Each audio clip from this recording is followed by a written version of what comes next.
Objection 2. Matthew 22 implies that angels cannot have sex. This was the other objection that kept me from embracing the angel-human hybrid view for a long time. Matthew chapter 22, verses 23 to 33 says, quote, "The same day Sadducees came to him, who say that there is no resurrection. And they asked him a question, saying, 'Teacher, Moses says, if a man dies having no children, his brother must marry the widow and raise up offspring for his brother. Now there were 7 brothers among us. The first married and died, and having no offspring, left his wife to his brother. So too the second and the third, down to the 7th. After them all, the woman died. In the resurrection, therefore, of the 7, whose wife will she be? For they all had her.' But Jesus answered them, 'You are wrong, because you know neither the scriptures nor the power of God. For in the resurrection they neither marry nor are given in marriage, but are like angels in heaven.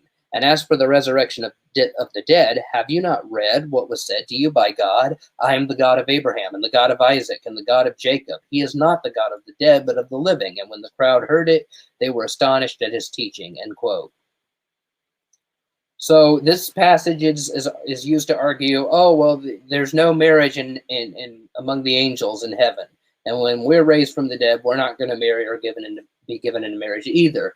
And so that means that there must not be any sex in heaven. And because there's no sex in heaven, angels can't have sex. They can't have sex because they're not married. And the angels in heaven, well, I mean, if they had sex outside of marriage, that would be a sin, because it's a sin to have sex outside of marriage, but they don't marry. So angels can't have sex, and so that just totally defeats this view.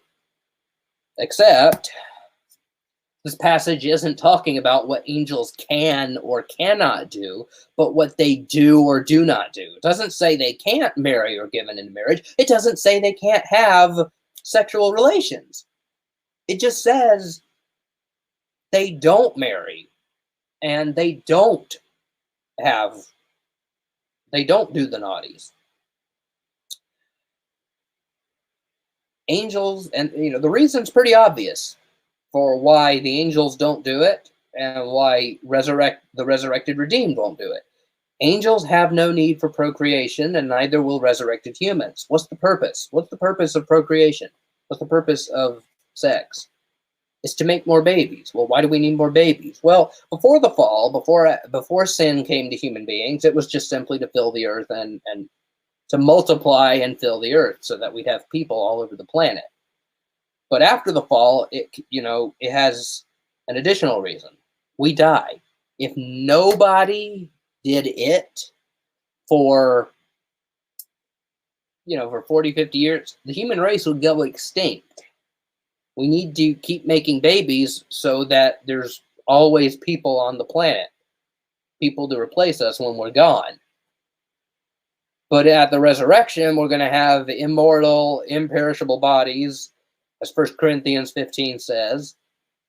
So we won't need to make more people to replace us. We won't go extinct. We won't die. Angels don't either. So, yeah. Also notice the setting.